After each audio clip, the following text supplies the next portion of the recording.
이제 이번 주하고 다음 주는요, 지금까지 했던 것들을 전체를 한번 예, 정리를 쭉 해보려고 합니다. 예, 그래서 이제 지금 이번 주하고 다음 주 2주간에 걸쳐서 전반적인 정리를 하고 나면 그 다음부터는 이제 본문을 조금 더 구체적으로 이제 본문으로 들어가는 그런 과정이 시작될 겁니다. 자, 그러면요. 예, 이제 지금까지 했던 묵시와 계시 리뷰 작업 한번 시작해 보도록 하겠습니다. 그래서 오늘은요, 1부에서는 에덴에서부터 시작을 해서 시내산까지 지금까지 했던 것들, 에덴부터 시작해서 시내산까지 해서 하나님께서 보여주신 묵시와 계시가 어떤 것인가.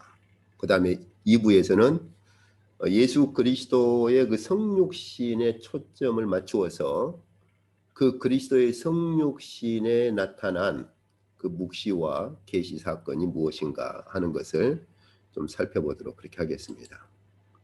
자, 그럼 한번 에덴부터 시내산까지 한번 전체 정리를 해보시죠.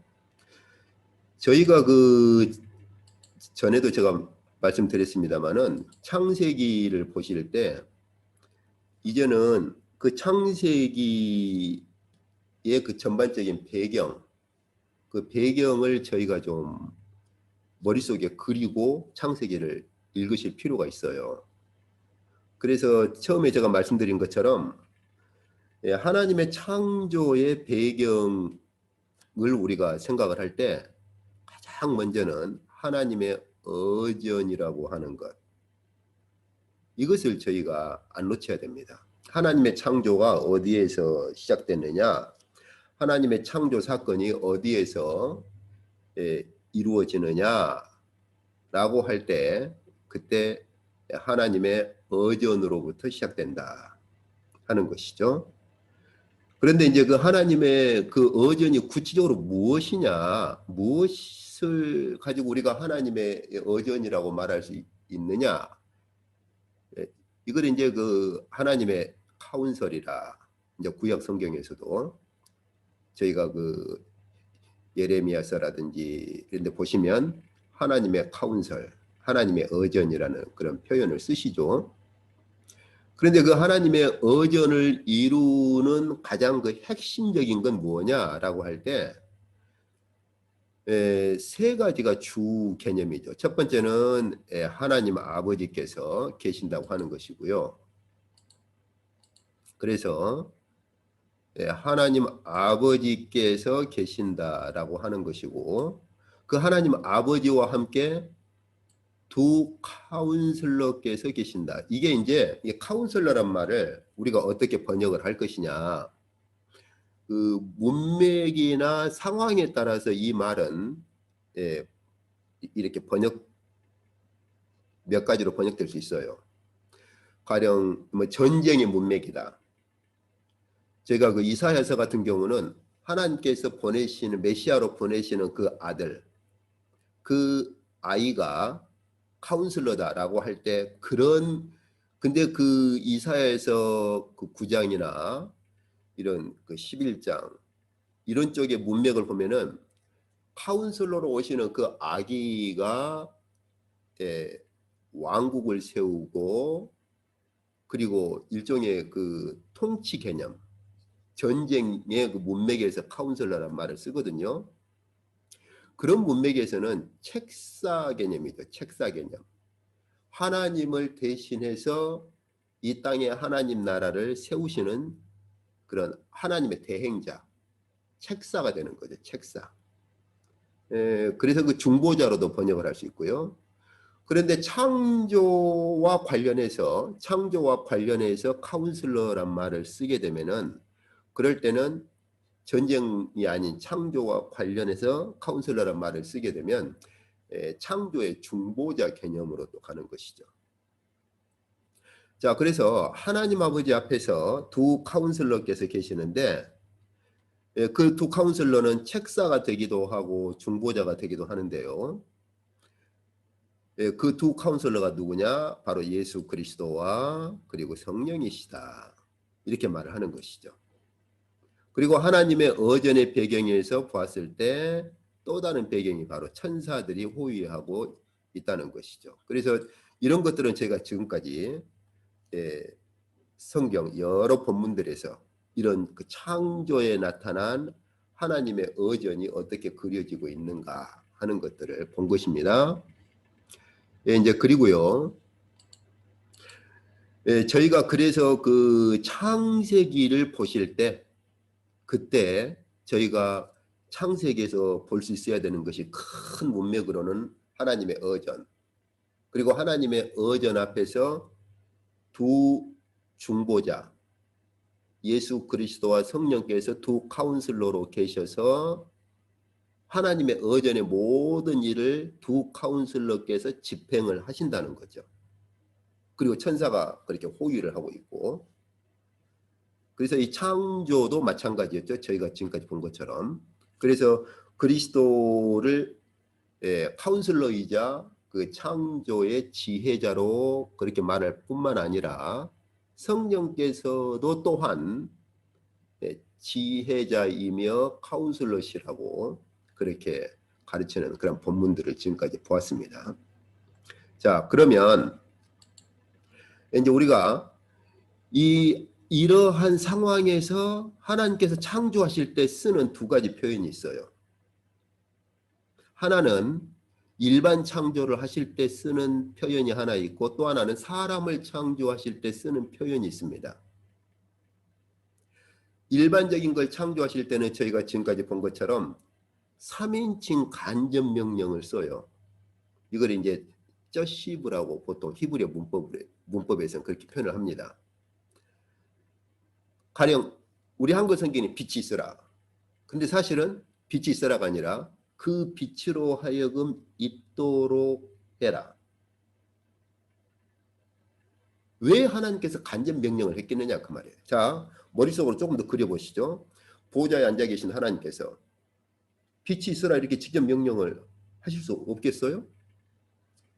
창조를 이루시는 하나님이신데 충분히 할 수 있는 거예요. 근데 보좌에 앉아 계신 하나님께서 누군가에게 말씀하시는 거예요. 그 빛이 있도록 해라 이렇게.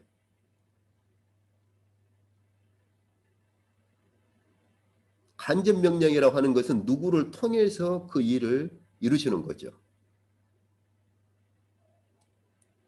제가 큰아들한테 둘째한테 좀 청소 좀 하라고 해라. 제가 큰아들이 없으면은 제가 바로 명령하죠. 청소 좀 해 이렇게. 근데 큰아들한테 제가 좀 둘째한테 청소 좀 하라고 해라. 이렇게 간접 명령은 누군가를 통해서 하는 거예요. 왜 하나님께서 간접 명령을 하셨느냐 그 말이에요. 왜?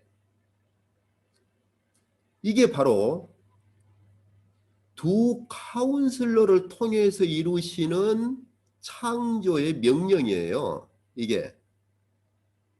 그래서 잠언서에 보면은 지혜자이신 그리스도께서 창조 때부터 하나님과 함께 계셨다고 그렇게 말을 하는 것이고, 또 창세기에 보면은 하나님께서 천지를 창조하실 때 성령께서 물로 덮인 지구를 그렇게 선회하면서 창조 세계를 보존하고 계셨다. 그렇게 말을 하는 거예요.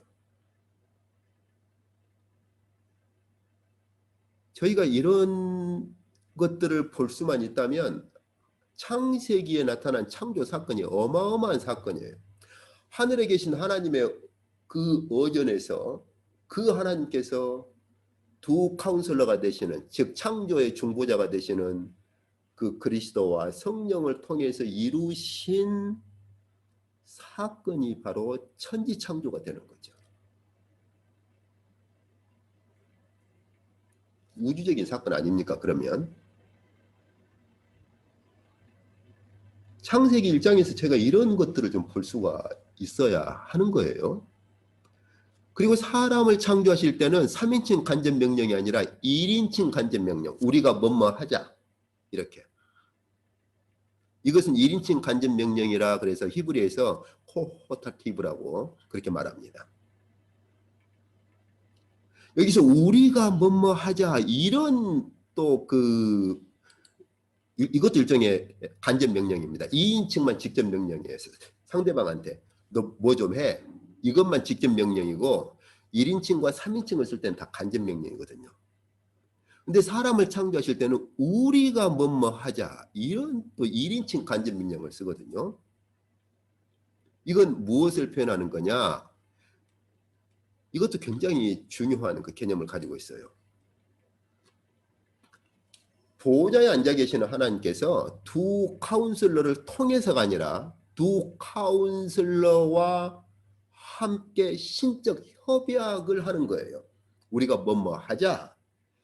그래서 두 카운슬러를 통해서가 아니라 두 카운슬러와 함께 맺으시는 신적 협약이 되는 거예요. 이걸 조금 이제 이런 학문적인 용어로 표현을 하자면 삼위 하나님 간의 내적 언약을 서로 간에 체결을 하시는 겁니다. 그러기 때문에요. 이 성삼위 하나님 간에 서로 간에 내적으로 체결한 협약이기 때문에 이 협약, 이 언약은요. 깨질 수가 없어요. 우리 인간들 같으면 서로 뭐 동업하다가 마음이 안 맞거나 그러면 그만둬 이렇게 할 수 있겠죠. 그런데 성부 하나님, 성자 하나님, 성령 하나님, 성삼위 하나님 간에 맺으신 거룩한 신적 협약이라고 하는 것은 깨질 수가 없는 거예요. 그래서 제가 아마 다음 주에나 볼 거예요. 주님께서 이 땅에 오셔서 사역을 하실 때 이런 표현들을 얼마나 많이 쓰신지 몰라요. 나는 내가 하고 싶은 말을 내 스스로 하는 것이 아니라 아버지로부터 받은 것을 너에게 말한다. 또 주께서 마지막 요한복음 17장 기도하실 때 아버지여 아버지께서 하라고 하신 것을 내가 다 이루었나이다. 무슨 말입니까? 이미 이 땅에 오시기 전에 하나님 아버지와의 어떤 신적 협약이 있다는 말이에요. 아버지께서 하라고 하신 것들 이미 서로 그런 협약의 관계가 있었고 그걸 이 땅에 오셔서 다 이루셨다는 거예요. 그리고 주께서 말씀하신 것이 내가 너희에게 하는 말은 내 스스로 내가 하고 싶은 말을 나 혼자 하는 것이 아니다 그 말이에요. 아버지께로부터 온 것을 너희에게 말하는 것이다. 어마어마한 거지요. 하나님께서는 성삼위 하나님 간에 맺으신 그 언약을 절대로 깨뜨리시지 않아요. 그래서 신실하신 하나님이라. 이게 창조 구속에 이르기까지 전체를 이끌어가는 바로 큰 힘이고 흐름이에요. 자, 일단 다음에 조금 더 구체적으로 보시죠. 자, 그래서 하나님께서 그 서로 신적 협약을 하실 때 어떻게 말씀하십니까? 우리의 모양과 우리의 형상을 따라서라고 할 때 이 우리라고 할 때 그렇기 때문에 이 우리에는 창조주 하나님과 두 카운슬러인 예수 그리스도와 성령께서 함께 포함되는 거예요. 하나님께서 하나님의 형상대로 우리를 창조하실 때 우리는 창세기 볼 때 하나님께서 그냥 하나님의 형상대로 우리를 창조했구나 그렇게만 생각하는 거죠. 그것이 아닌 거죠. 우리의 형상, 우리의 모양이라고 할 때 그 우리라는 말 속에는 보좌에 앉아 계신 하나님과 그리고 두 카운슬러 예수 그리스도와 성령께서 다 포함된 우리가 되는 거예요. 그러면은 어떻게 하나님 아버지께서 두 카운슬러 예수 그리스도와 성령을 통해서 그 형상대로 우리를 창조하시느냐? 이거 굉장히 중요합니다. 방금 제가 이쪽에서 보았죠. 간접 명령은 두 카운슬러를 통해서 하는 것이고 1인칭을 말씀하실 때는 신적 협약 함께라는 말을 그 제가 썼었죠. 하나님 아버지께서 두 카운슬러를 통해서 일을 이루실 때 중요한 그래서 용어를 씁니다. 하나가 뭡니까? 하나님 아버지께서 예수 그리스도를 통해서 성령 안에서 일을 이루신다. 이건 창조도 그렇고요. 구속도 그렇고요. 또 새 창조와 구속을 이루실 때도 그렇습니다. 여기서 한 가지 저희가 기억을 해야 할 것이 있어요. 우리는 창조와 구속을 말할 때 하나님께서 그리스도를 통해서 거기까지만 보는 거예요. 그런데 성경은 그렇지가 않아요. 그래서 대부분은 두 카운슬러를 보는 것이 아니라 오직 그리스도까지만 생각을 합니다. 그런데 앞으로 저희가 볼 거예요. 신약에서도 하나님께서 우리를 새로 거듭나게 하시고 우리를 그리스도인으로 만들어가는 과정도 그리스도를 통해서 그 다음 어떤 겁니까? 성령 안에서 그 일을 어떻게 이루어 가시느냐. 두 카운슬러 역할을 굉장히 강조를 합니다. 그렇기 때문에 하나님께서 성령 안에서 구체적으로 이루어 가시는 구속이나 새로운 창조가 무엇인가에 대해서 정말 깊이 있게 심도 있게 본문을 우리는 볼 수가 있어야 돼요. 그런데 원론적인 것만 말하죠. 우리는 성령 안에서 살아야 된다. 우리는 성령을 따라 살아야 된다. 그러면 또 한 카운슬러이신 성령께서 우리 안에 어떻게 일을 이루시느냐, 그것에 대해서는 구체적으로 우리 이쪽 서방교회 계열의 유럽신학이라는 이쪽에서는 그 부분에 대한 아주 이렇게 구체적이고 심도 있는 연구가 그렇게 썩 발달되진 않았어요. 그냥 신학적인 이론, 원론적인 것으로 끝나버립니다. 앞으로 저희가 더 볼 겁니다. 자, 그래서 저희가 이제 이런 그 창조에 나타난 이런 것들을 볼 수 있는데요. 이 창조에 나타난 이런 배경들이 에덴 동산에도 그대로 반영된다라고 하는 것이죠. 그래서 저희가 그 지금까지 보신 것처럼 에덴의 그 동쪽에 있는 그 동산이 어떤 곳이냐?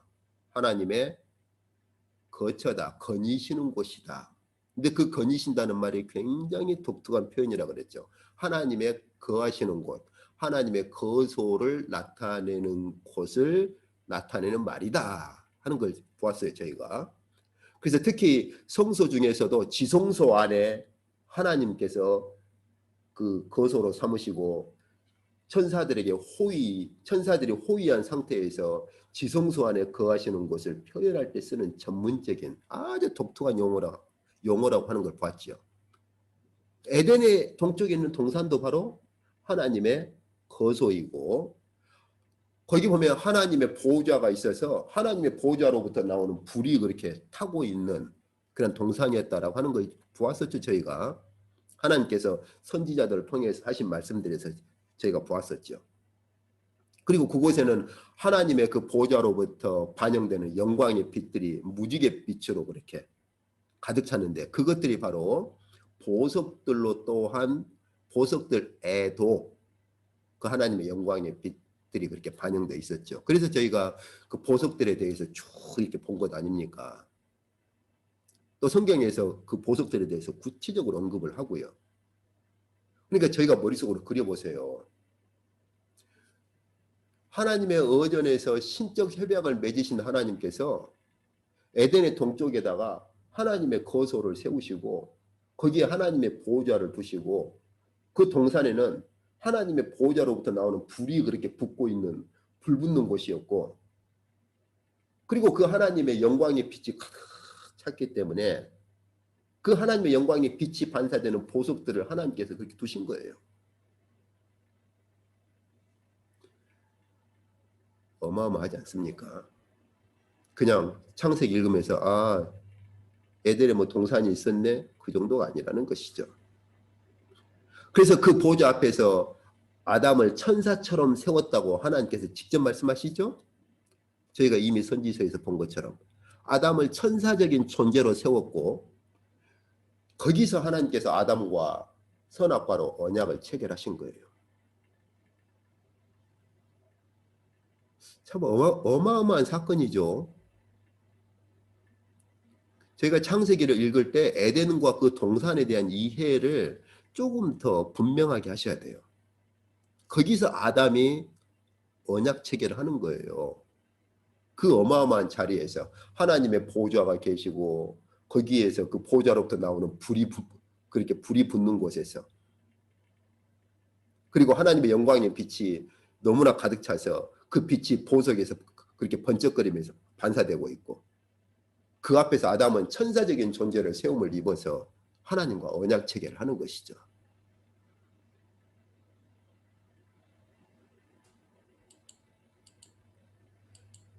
예.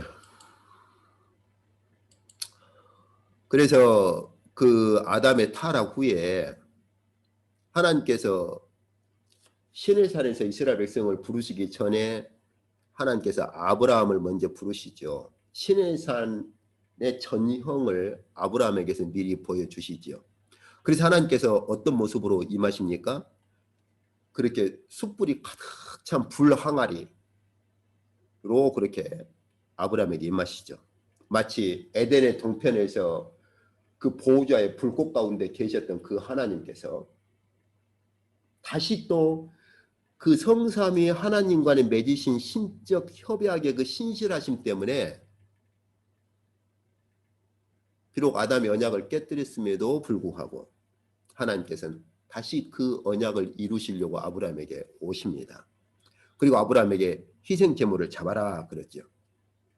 그 희생 제물이 바로 시내산에서 이제 주어진, 율법에 주어진 희생 제물의 원형이죠. 그 아브라함이 잡은 그 희생 제물이 레위기서에 보시면 레위기서 모든 희생 제물의 원형입니다. 원형. 그것이 이제 레위기서에서 확대돼요. 그리고 할례 언약을 체결하시죠. 할례를 받도록 해라. 저희가 그 창세기 18장이나 이 18장에 보시면은 여호와께 능치 못할 일이 있겠느냐 그러면서 네가 아들을 낳을 것이다 이 말씀을 하실 때, 여호와께 능치 못할 일이 있겠느냐 그러시면서 여호와께서 내가 너에게로, 때가 되면 내가 너에게로 올 것이라. 그러니까 천사들이, 아니 사람들이, 그 손님들이 지나갈 때 아브라함이 좀 우리 집에 좀 들어오셔서 쉬었다 가십시오 했거든요. 그 손님들로 임하신 가운데, 그 가운데 하나님께서 하신 말씀이에요. 다시 말하면 아브라함이 영접한 그 손님들 가운데 친히 여호와 하나님께서 사람으로 친히 임하신 거죠. 그리고서 소돔과 고모라로 가실 때에도 어떻게 말합니까? 여호와께서 이르시되 내가 하려는 것을 숨기겠느냐. 바로 그 아브라함이 영접했던 그 손님들 가운데 한 분께서 여호와 자신이라고, 내가 하려는 것을 숨기겠느냐.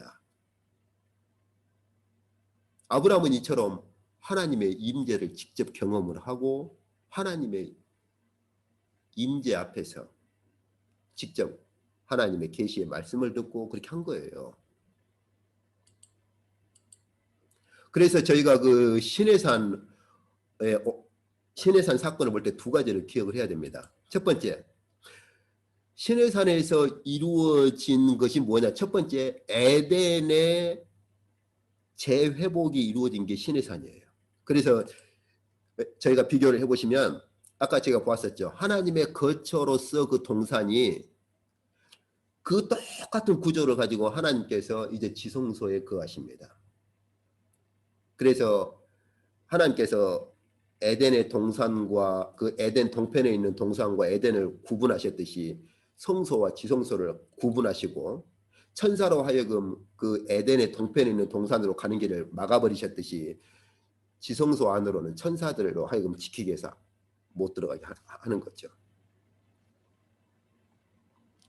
그래서 동산과 에덴을 분리하고 천사가 지켰던 것처럼 성소와 지성소를 분리해버리고 천사가 지킵니다. 들어갔다가는 죽어요. 그리고 그 동산을 에덴의 동편에 두신 것처럼 성소 입구도 동쪽을 향하도록 하시는 거죠. 그리고 저희가 지금까지 보신 것처럼 에덴에 있던 보석들을 거의 그대로 제사장 의복에다가 붙이죠. 그리고 그 에덴의 동편에서 아담과 언약을 맺은 것처럼 하나님께서 시내산에서 언약을 체결합니다. 그리고 한 가지 저희가 이제 이건 제가 언급을 안 했어요. 그 아담이 그 쫓겨날 때 옷을 지어 입히시죠. 근데 그림을 보면은 무화과 같은 뭐 큰 나뭇잎으로 이렇게 허리 아래 부분만 살짝 이렇게 가린 것처럼 이렇게 그림들을 보면은 아담이 쫓겨난 그림들 보면은 옷을 그렇게 그려요. 거기 히브리 보면요. 하나님께서 아담이 그 동산에서 쫓겨날 때 지어 입힌 옷이 위에서부터 발목까지 이렇게 긴 옷, 위에서 발목까지 덮는 제사장이 입는 그 옷을 표현해요. 그 옷입니다. 그 옷. 한번 여러분 생각해 보세요. 그 당시에 에덴이 뭐 추웠습니까? 왜 하나님께서 이렇게 위에서부터 발목까지 덮는 긴 옷을 아담에게 지어 입혔어요? 근데 그 옷이 어디에 쓰이느냐? 나중에 제사장 의복에 쓰입니다. 뭘 말합니까? 앞으로 하나님께서 세우실 제사장의 예시를 아담에게서 보여주시는 거예요. 근데 이걸 이해를 못하니까 그 아담이 쫓겨나는 그림 보면은 아담이 입은 옷을 보면은 허리만 살짝 이렇게 가린 옷들로 그리는데 그건 이 본문을 이해를 못하는 거예요. 그리고 저희가 출애굽기를 보시면 성소를 지으실 때 성령께서 직접 참여를 하셔요. 성령께서. 뒤에 저희가 이제 볼 수 있겠죠. 그리고 또 한 가지 배경은 뭐냐? 아까 제가 말씀드린 것처럼 시내산에서 완성된 게 아브라함 언약입니다. 그래서 불항아리로 임재하신 그 하나님께서 역시 시내산에 임재하실 때도 불과 우레와 번개 가운데서 임하시고요. 그리고 아브라함에게 잡으라고 한 그 희생제물을 시내산 언약 체결에서 똑같이 잡아요.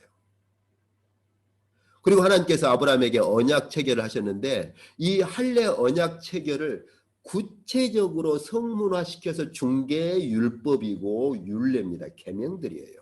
이제. 그리고 시내산에 있는 그런 모세를 비롯한 아론과 나답, 아비후, 이스라엘 장로 70명은 하나님의 보좌에 참여를 하지요.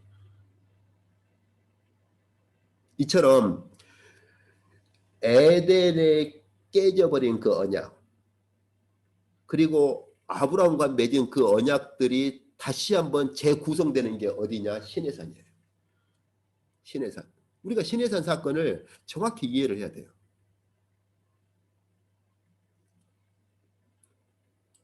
자, 뒤에 좀 이제 시간이 진행되면서 더 좀 그렇게 보도록 하겠습니다. 예. 그래서 저희가 이제 일부에서 저희가 보신 것처럼 정말 그 구약을 보실 때 정말 그 구약에 나타난 묵시와 계시의 출발이 어디냐 하는 것을 안 놓쳐야 됩니다. 제가 묵시와 계시라고 하는 말을 자꾸 이렇게 구분을 하는데 제가 말씀드렸죠. 묵시적이라고 할 때는 하나님의 의전의 사건이 드러나고 표현되는 것을 묵시적으로 표현을 해요. 바울은 환상이란 말을 쓰죠. 내가 보았던 환상과 계시를 너희에게 말을 해주겠다. 바울도 구분을 해요. 그렇게. 바울도 계시를 두 가지로 자신이 받은 계시를 환상과 계시라고 이렇게 두 가지로 구분을 하는 것이죠. 그래서 하나님의 그런 의전이 표현되고 드러나는 것을 환상이라고 말할 수 있고 그걸 조금 더 확대해서 말하자면 묵시적 환상이라고 말할 수 있는 거죠. 그 하나님의 어전의 묵시적 그 묵시가 구체적으로 표현되고 그 가운데 표현되는 것이 바로 천지 창조이고 아담이 언약을 깨뜨려 버렸음에도 불구하고 성삼위 하나님 간에 맺으신 그 신적 협약의 신실함 때문에 다시 아브라함을 부르셔서 신의 산 언약을 미리 체결하시죠. 네 민족을 내가 다시 세우겠다. 이스라엘을 1차적으로 염두에 두고 말씀하시죠. 그렇기 때문에 이스라엘 민족은 누구 언약에 속해 있는 자들이에요? 아브라함 언약이에요. 그들이 만약에 언약을 깨뜨리면 아브라함이 하나님과 맺은 언약, 짐승 언약, 짐승이 쪼개져 버린 것처럼 그들이 이 짐승처럼 우리가 쪼개져도 좋습니다라는 말이고 하나님께서 선지자들에게 하신 말씀처럼 너희가 아브라함 언약에 속한 자들 아니냐. 그런데 언약을 다 깨뜨리냐. 그럼 그렇게 해주겠다 이거.